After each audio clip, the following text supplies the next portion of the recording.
মোস্তফা সরোয়ার ফারুকী ব্যর্থ ব্যর্থ ব্যর্থ, বারবারই বলি ব্যর্থ।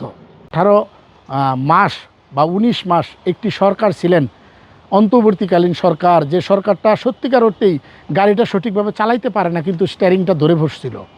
স্টিয়ারিংটা ধরে, ওনার লাইসেন্স আছে বলেই উনি স্টিয়ারিং ধরছে, কিন্তু গাড়ি ড্রাইভ করার জন্য প্রকৃত ড্রাইভার দরকার হয়।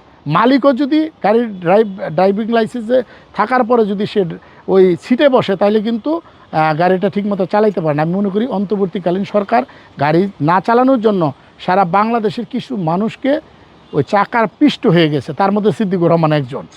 অতএব আমি মনে করি যে তাদের কাছে, যারা এখন শাসক হিসাবে দায়িত্ব পালন করতেছে, তাদের কাছে বলবো যে আপনাদের কষ্ট হবে, বা পরবর্তীতে যারা হবে তাদের জন্য কষ্ট হবে, কিন্তু তারপরেও যেহেতু দায়িত্ব নিয়েছেন, আমরা সুন্দর একটা বাংলাদেশ চাই, যে বাংলাদেশে আমার সন্তান, আপনার সন্তান, সারা বাংলাদেশের মায়ের সন্তানগুলো সুন্দরভাবে বেঁচে থাকতে পারে। বুঝতে হবে আগের একটা সরকার কিন্তু বেশ কিছু প্রবলেম ক্রিয়েট করে গেছে, সেগুলো সমাধান করতে একটু টাইম লাগবে, এটাই স্বাভাবিক।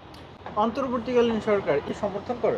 আমি তো অবশ্যই সমর্থন করব না, কারণ সমর্থন করবো না তখনই তো মবটা করা হয়েছে, মব ভায়োলেন্স করা হয়েছে তখন, অন্তর্বর্তীকালীন সরকার যেটা ছিল তখন। এবং তখন সবচেয়ে আরও দুঃখের বিষয় যেটা, যে আমাদের একজন সাংস্কৃতিক অঙ্গনের লোক, যিনি কিনা উপদেষ্টার দায়িত্ব পালন করেছেন, আমরা দিন শেষে যারা শিল্পীদের একটা প্রতিনিধি ওখানে পাঠিয়েছিলেন, মানে গিয়েছিলেন, তিনি কিছু করতে পারেন না, আমাদের শিল্পীদেরকে মব করেছে। মবের পরে যে উনি আমাদের পক্ষ নিয়ে কথা বলবে, সেটাও কিন্তু বলতে পারেন নাই।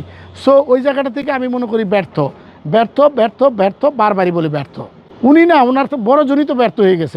ওনার কথা বলতেছেন কেন? ওনার বড় জনিত ব্যর্থ।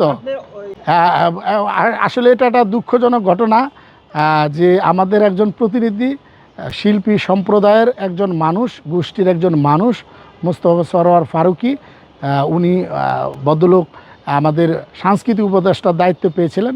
সেই টাইমে অবশ্যই আমরা আশা করব যে, করেছিলাম আর কি, যে আমাদেরকে সুন্দরভাবে রাখতে পেরেছে কিনা সারা বাংলাদেশের মানুষ জানে, এবং সেই জায়গা থেকে দুঃখ প্রকাশ করা ছাড়া আর কোনো কিছুই থাকবে না।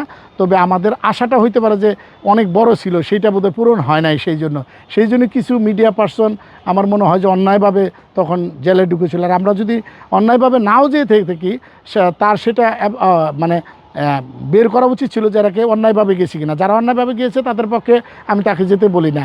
অতএব তার ঘরেও যেহেতু একজন শিল্পী আছে, যিনি আমাদের সহকর্মী এবং ওতপ্রোতভাবে তার আমাদের ইন্ডাস্ট্রির সাথে তারা জড়িত, আমার মনে হয় তাদের অবদানটা জাতি আশা করেছিল। আমি সিদ্দিকুর রহমান আশা করেছিলাম, সেটা পাই নাই, সেটার জন্য দুঃখ প্রকাশ করছি।